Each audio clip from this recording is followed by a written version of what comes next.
Hello, everyone. Today, welcome back to another episode.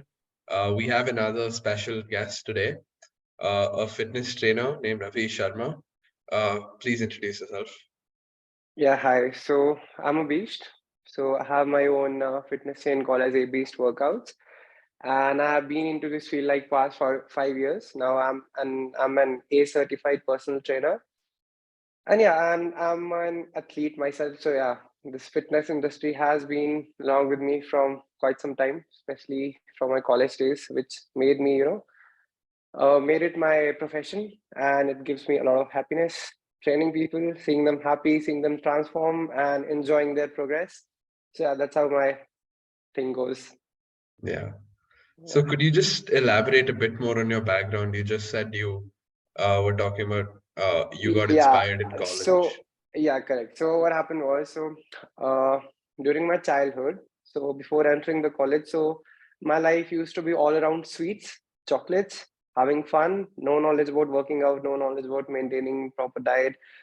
So what happened was I put on a lot of weight. Okay, so after that, when I went to college, but I was a cricketer as well. But that time I didn't realize, because being like at that age, we have a lot of energy, a lot of stamina, even though the Yeah. weight is a factor, but still we are quite good enough to move around very quickly. But as soon as I reached college, the level of cricket took another step. Okay, and everyone was focused about their fitness and this and that, but I haven't been to be like, I'm a CS engineer, computer science engineering. So basically I went for engineering, but then because I was a cricketer, so I went into sports as well. So what happened then, after putting a lot of weight, suddenly there came a transition in my life where along with the studies I had to play for my college team. So playing for my college team, I went into proper programming of working outs, proper diet. It was, I won't say proper diet, to be very honest. I didn't maintain any diet in college, just proper workouts and running around. And because our metabolism is so strong and we burn, energy like very fast. So I Yeah. transformed like in mostly like first year of my college, I was like completely changed. And what happened, I am a very active person. I cannot take in sedentary lifestyle. So what happened was, after that, when I transformed, so I just, people started to tell me that, oh wow, so you have, like, I lost 10 plus kg weights around then. So, and I started to look better, I started to move better, my game improved, and that, like, suddenly, like, I came into my mind that how important fitness is. Yeah. Then going forward, so I completed my engineering. So after that, even after getting placed, I didn't go to IT because I did not like sedentary lifestyle. So instead, I went on to play professional cricket for another year, and there I learned how difficult and what all it takes to be a professional athlete, and that inspired me a lot. So along with that, playing professional cricket, which I have stopped as of now, I did my A certification to go into depth about this. And then I just loved this field about fitness, and I just saw how these sports person train. Like, their conditioning sessions are awesome, their strength training session are awesome, their nutrition is on point, their dedication is next level. It shows that, like, it's another form of life which these Yeah. people are living. So yeah, I just thought, okay, done, I know what I'm doing, I'm going to do this. So Yeah. I started with taking in clients and started to train them, and learned first of all a lot from other trainers, and then slowly build it up and get my own thing started. So that's how my journey was, from a good happy eating person to a athlete and engineer, computer science engineer, a decent one, okay, but a good engineer, to a professional fitness professional.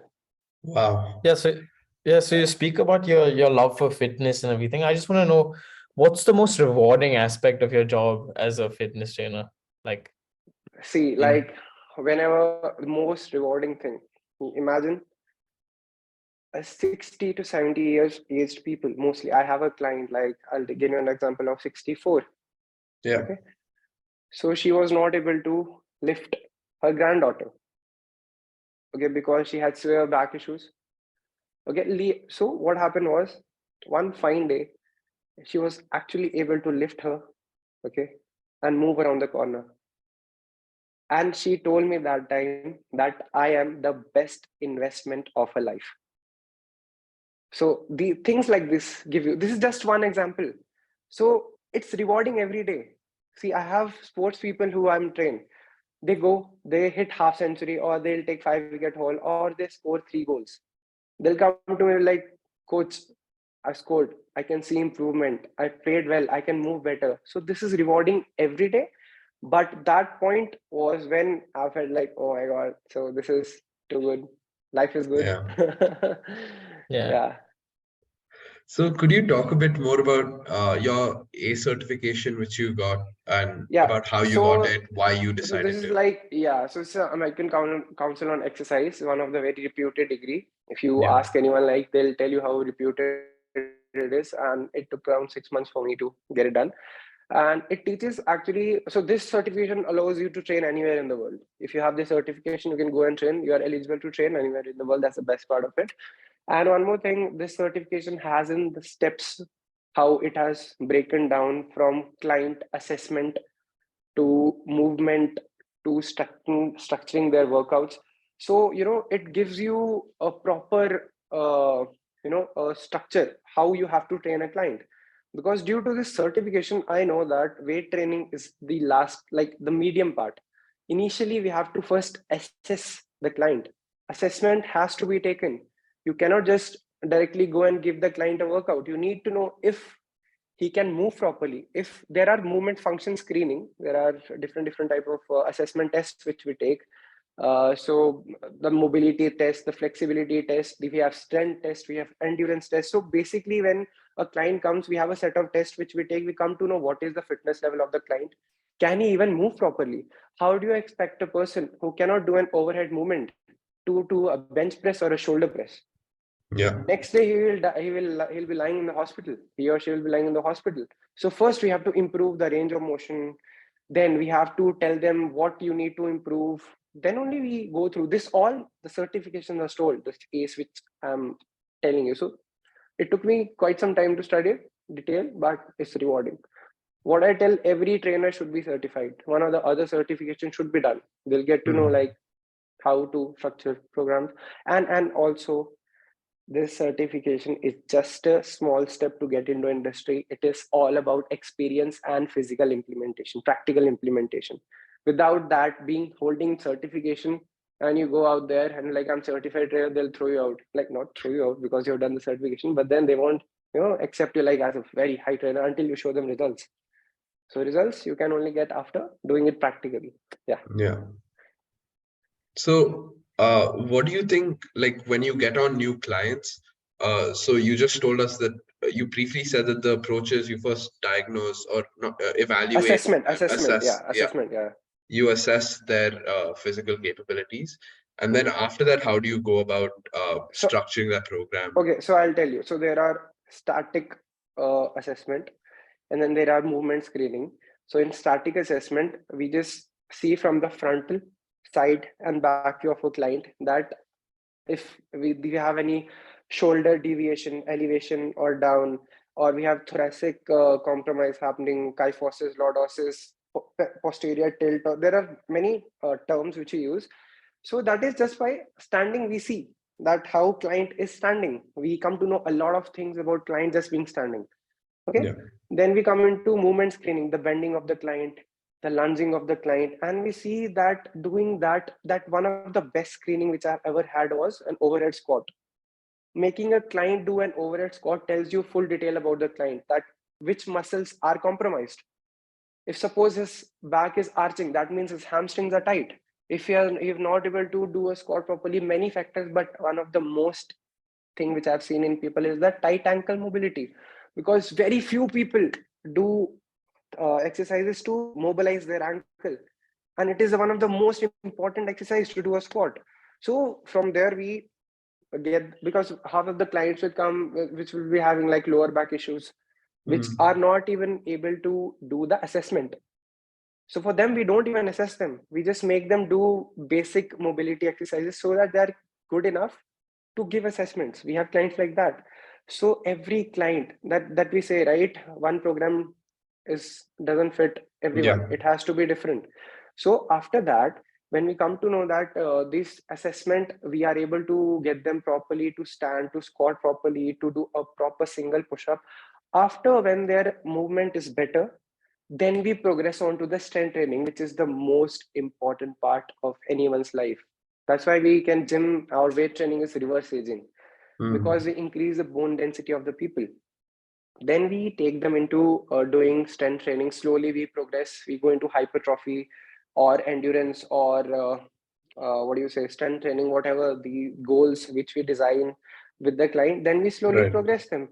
So it is first assessment, movement, good movement, then strength training, then whatever the client requires. Like if I'm training an athlete, we'll go to power sessions, like conditioning sessions.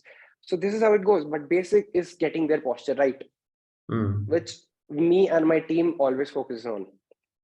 Wow. So, Yeah, when you talk about, so you were talking a lot about mobility and like yeah. the importance of that. So, can you just talk more about why mobility is so important besides for what you already said?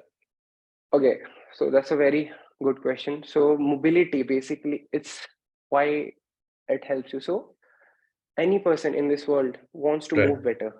Okay, wants to move better.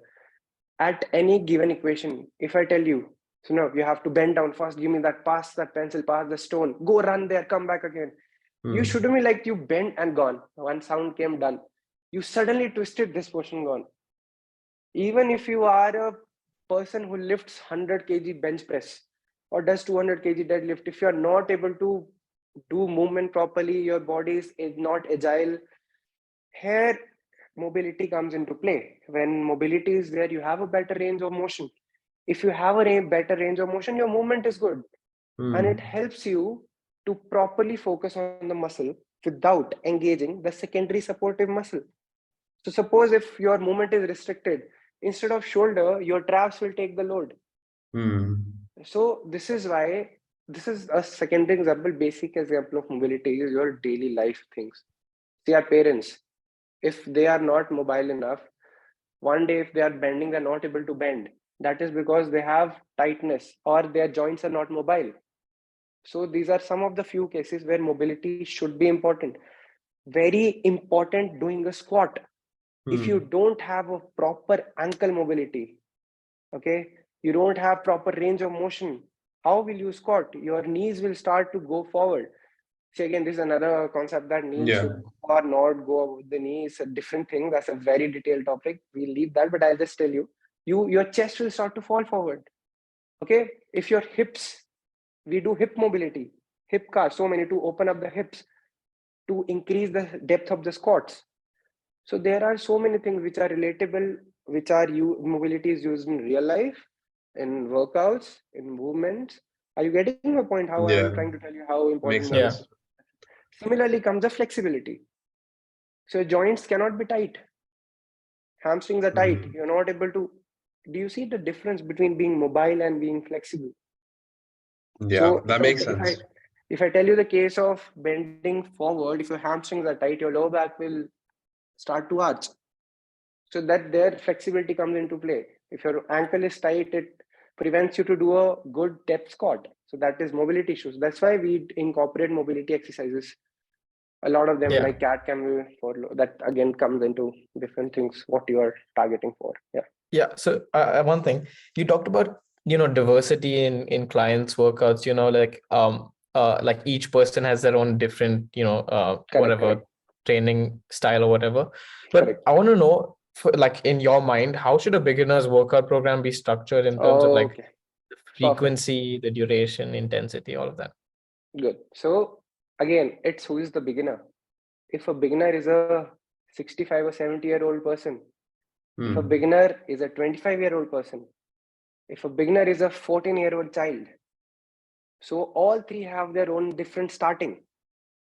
For a child, it's more basically be a recreational activity until his or her muscle starts to understand how to incorporate the workouts. For a Yep. person who is a 25-year-old athlete and depends on his history, has he ever worked out before? If he has worked out before, that's a different program. If he's a completely beginner, which you are telling, so I'll tell you how to do, that's a different workout. So I'll tell you, we'll case a general scenario of a beginner coming for a workout. So first, again, assessment happened. If assessment and everything is right. So basically how we do, we start for them as, again, looking at what are their goals. Is there a fat loss or muscle gain goal? We'll calculate their calories. After that, coming into workouts, we basically first start with the full body workout. So we don't want to basically push them into single muscle group or bro split, or there are so many push pull, Right. upper body, lower body, single muscle. But a person is getting into the workouts first. And always I tell beginners to start with selectorized machine, meaning if you see the machine which has fixed range of motion. You see, there are machines in the gym, leg extension machine, flies machine, press machine. So those machines are risk-free machines. Those machines have fixed range of motion. So they can't go wrong. When they take the free weights, when it comes to dumbbells, they might injure themselves doing a wrong movement. In case of machine, that also has to be done properly. They have a fixed range of motion. So their injury is less. After they are comfortable with the movements, all of this, then they should switch to free weights. And I always tell them to go for good compound movements when they are switching to free weights or even the machines. First focus on the compound movements, then slowly add in isolation movements. But basically first focus on the machines, do full body, and once after a month or couple of weeks depending how they are progressing, after that go to, like, I'll say upper body lower body split. Okay. And then what they want to do, push pull, how they want to do legs, push pull legs, or single muscle, depending upon their experience. Once they have done a 4 months or 5 months good training with the trainer under proper guidance, then they can take on to different programs. But again, every program doesn't need to change every month. At least 6 weeks a program has to be followed to see results. So this is how 100%. we go through the beginner of So, strength. Yeah. about this, so when you take a client and let's say they've trained a full body split for 6 months, then Hmm. after that, how do you determine Six the months is a level? long for full body. Okay, I think or a month yeah, should do a sure, let's say month. a Yeah. month. How do Yeah. you determine the intensity level or how far you should push them or how much you should push your client? How do you determine that? Like the intensity. Yeah, See, again, there is a term called as progressive overloading. right. So we see how, see, pushing the client doesn't mean you have to kill the client, right? He has to show next day to the gym as well. You Yeah, don't want to screw up your business, right? So how we go through is the intensity we see every time you are doing progressive overloading. If you are lifting 5 kg now and you have shifted to 7.5, shifted to 10, automatically intensity will increase. You right. don't need to specifically push. You just monitor your programs. You just monitor what weights you are taking, and you have a chart. You are tracking everything. Automatically, week by week, your intensity will increase. So this is how we generally increase the intensity by proper method, seeing how they are progressing. If, like, you have any other perspective of intensity you want to ask. No, no, I think that's Yeah, this yeah. is how we increase the intensity, like progressive overloading. Yeah. Yeah, and you said you don't want to kill the clients, right? Yeah. Something that's equally as important as working out is recovery and rest. How Yes. would you say you incorporate recovery and rest in your programs in individuals? Recovery, nutrition. Okay. So there is a called as anabolic window, Mm, that is called growth window. So we are done with the workout. Our muscle fibers, we have ripped them apart. Okay. During the workout. Okay. We are going home having a samosa.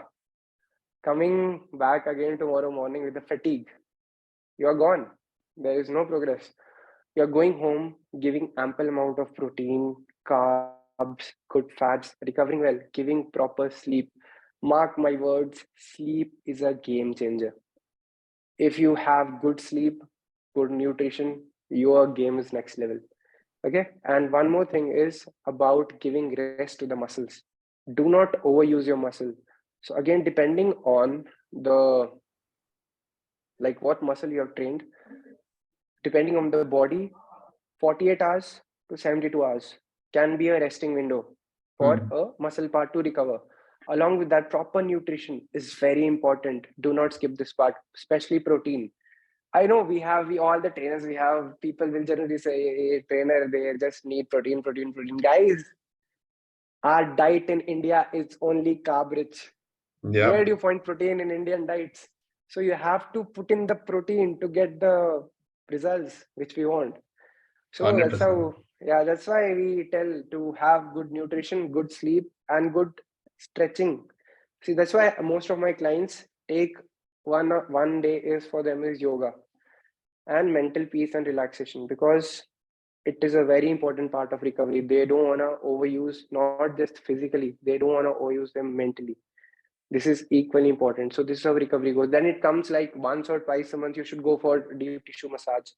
So because you cannot stretch all the deep muscles of a body, which like, Mhm. so yeah, that's how it One goes. more thing, I really liked that you emphasize on the point about the protein or like the lack Hmm. of protein in the Indian diet, Hmm. because that's also one more thing I've seen, and I think all of us see in our Indian household, right? Because Yeah, like every meal you'll just have a lot of roti or rice, and then along with that you'll just have some sabzi and dal, which there's already protein. I mean, sorry, carb.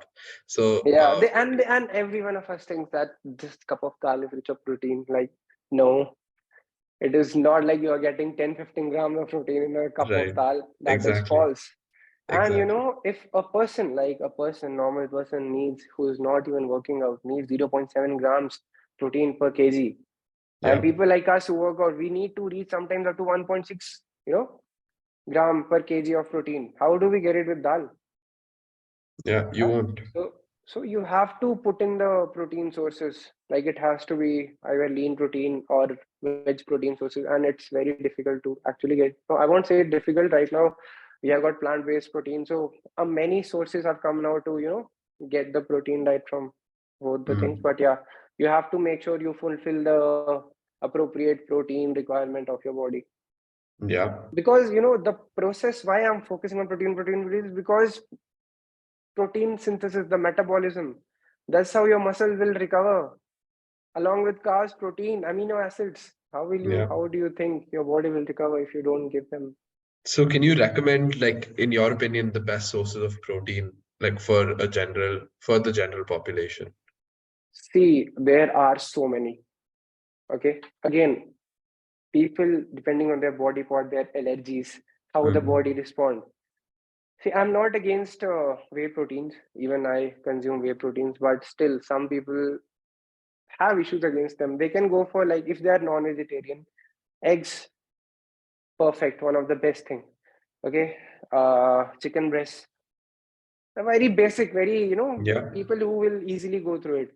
Okay, coming into veg sources, paneer, I will say, but it has a lot of fats. Tofu, I'll prefer better over paneer. Soya is a good source. Yeah, kidney beans are good source. Chickpeas are way good source, but again, it's a lot of carbs and this much protein. exactly. So you have to balance it. How? You have to incorporate plant-based whey protein in that. But again, everyone's requirement not the same. A general population can sustain without having whey protein if they have proper knowledge. If they're incorporating these all things, even if they're vegetarian into their diet, they will have sufficient amount of protein. So if people like us, we have to push in through extra sources. There is no other choice. You cannot Right. you cannot be eating dal every day. So Yeah, that's you how talk we should about go. yeah, you talk about can, but I just want to know is like coming into like the modern like our generation now, there's everything's been put into supplements, and so it's so easy like using creatine or whey protein. Do you recommend or do you tell like individuals that your clients that if you can't go through these options, supplements are the best things and it's not really a bad thing? Do you recommend it to your clients? I'll tell you one thing. So if you're tracking your diet, okay, nowadays apps have come which even show you micronutrients. Okay, I Yeah, won't say creatine and the amount of creatine, but they show a lot of things like how much protein intake is there, how much you are getting this. But yeah, coming into our diet, Indian diet, if the protein level is not there or the creatine, actually, what I basically I am with taking creatine as a supplement because a lot of studies have supported it and there isn't anything against creatine which I have read, and I've seen very good results with people who have incorporated creatine. Coming to protein or BCAAs, I think it's up to them. if they can take it. Even coming to what do you say, Fish oils. fish oil tablets and all. Okay, again we have a certain limit of how much to take or not to take. Or again, if you are getting it through your daily diet, it's Mm. good enough. You don't need that, but that no one does tracking, Mm. and basically we all end up skipping that. That's how all these things come into play, these tablets and all, because we are not fulfilling it. So if it is the case, do take the supplements. Right. Okay, coming into BCAAs, branch in amino acids. If you're not getting proper intake from the food, you have to. But if you are getting it through the food, super good. No need. Anything which is artificial, no need. Synthesized, no need. If you're getting it through natural sources, I'm always with you guys. But if you're not, then take it, or else Mm. your recovery will not happen. Yeah, I think that makes complete sense. So you were yeah. also talking about these tracking apps. Do you assuming you give nutritional advice, is one of the piece of advice you give to use apps such as Healthify Me, MyFitnessPal for your See, clients? I basically me while coming to diet until they are very into sports or they are very precise about bodybuilding or something. I Mm. don't directly tell them to go to apps because no one does. Right. Okay, basic things. Okay, basic lifestyle changes because you have to make them do this throughout life. If I tell them to track every day, no one will do. Portion control. Okay, I tell them portion control. Earn whatever you eat. You have to Mm. earn your calories, earn your sweets, walk, steps, basic thing, 10K steps, okay, 2.5 liters of to 3 liters of water, half of their hunger is gone. I tell them, you're feeling hungry, go in the kitchen, have a glass of water, and then ask yourself if you are hungry. Half of them will say no because it's just the taste buds which are shouting, we want something in our body. Yeah. Okay, early dinner, night walk, okay, 5 meals a day, in calorie deficit. If you are doing a fat loss, eat whatever you want, eat homemade rice, eat homemade food, limit sugar and anything which is packed. They will see results for Yeah. sure. So you no need to tell them to track up until people like us who needs a proper protein source, proper everything needs to be proper. Okay, Mm. so we need a proper tracking. Normal people having heck busy life will not track. How much ever you'll tell them, they will not track. So they have to be told a proper thing which are feasible, which are easy for them. You see a plate, okay, this much of carbs you need to do. Mm. Okay, so which is this fist, we take as protein, this much as fats, okay, this much as carbs. If you Mm. this very like Yeah. Yeah. in not, but if coming into real life, it happens. So if you see, and Yeah. first of all, fill half of your plate with veggies. Gone. You don't have space in the plate. What you'll do? So Yeah. So one thing I'm pretty interested in your answer for this question. We talked about beginners and people who are intermediate or even pros actually. I want to know, after a point there's a certain level where everyone, like, there's a cap, there's a plateau of like how much you can achieve. Do you think it is ethical or it's right to use, performance enhancement drugs like steroids afterwards? Do you think it's like good? Or it's a good see, thing? if you come into bodybuilding competitions, the high level competitions, there is no other way. You Mm. have to do that. See, there is no wrong in doing that when you are going into that level. But if you just want a normal aesthetic body which can be done naturally, I'm strictly against it. But if Mm. you're going for that level, I'm totally okay with it. Guys, these people work their ass off. Okay, sorry, I'm just Yeah. sorry Yeah. for that. But these people work so hard. Steroids won't give you body, you have to work for it. These people get their AM cardio done, get their PM workout done every day, in and out, lifting heavy weights, going through injuries, and then it's just a small part of it which they're enhancing their energy. So yeah, it's good enough for them who are going for top level. I have friends going to that level. I've seen them taking steroids for working their ass off to do that. So it's Yeah. completely okay if you're going to that level. But if you are into a general fitness or even natural aesthetic, if you want to be, it's okay, you can get it. Takes time, it's okay, you'll get there. But yeah, Mm. so that's my answer. I think that's a great Yeah, answer. So yeah, now we have like a short, but it's a fun session. So it's just yeah, rapid fire questions, which yeah. are just try and answer with like one sentence or less. So yeah, Yeah. Arun, go ahead. Yeah, Yeah. So how long have you been in the fitness industry? 5 years now. Okay. What are the biggest challenges of being a personal trainer? Biggest challenge is actually making people understand that this is not something which is just a secondary thing in their life. It's the priority. Yeah, They don't really, get this point. yeah. What, What yes, right. What are your what expertise in terms of fitness, like in general? So posture correction, like I'll say, is my thing. I'm very good at that. what do you believe are the most important factors for success in terms of achieving fitness goals? Or what's the Consistency. Consistency. yeah? That is all. Yeah. And what's your single biggest piece of advice? Okay, I mean, you said consistency, but another small piece of advice for beginners getting into fitness. Do not indulge yourself completely into workouts, going out with protein shakes, having egg whites throughout, farting like ass. Do not do that. Make it as a part of your life. They set Hmm. priorities. Don't go on a date with protein shakes. Okay. It's all things which has their balance. If you do that in balance, enjoy your sweets, earn your sweets, eat, keep everything in balance, you'll love your life. Wow. And finally, what is your vision with the work that you're doing? Like, let's say in the next 5, 10 years, what is your vision? See, my vision is everyone. It's a very lovely question. What I see with my brand as well. I want, even when I see my parents, okay, especially right now, kids are doing this, but I want similar interest. People should look at it with the child as they want them to make their child a good engineer or doctor.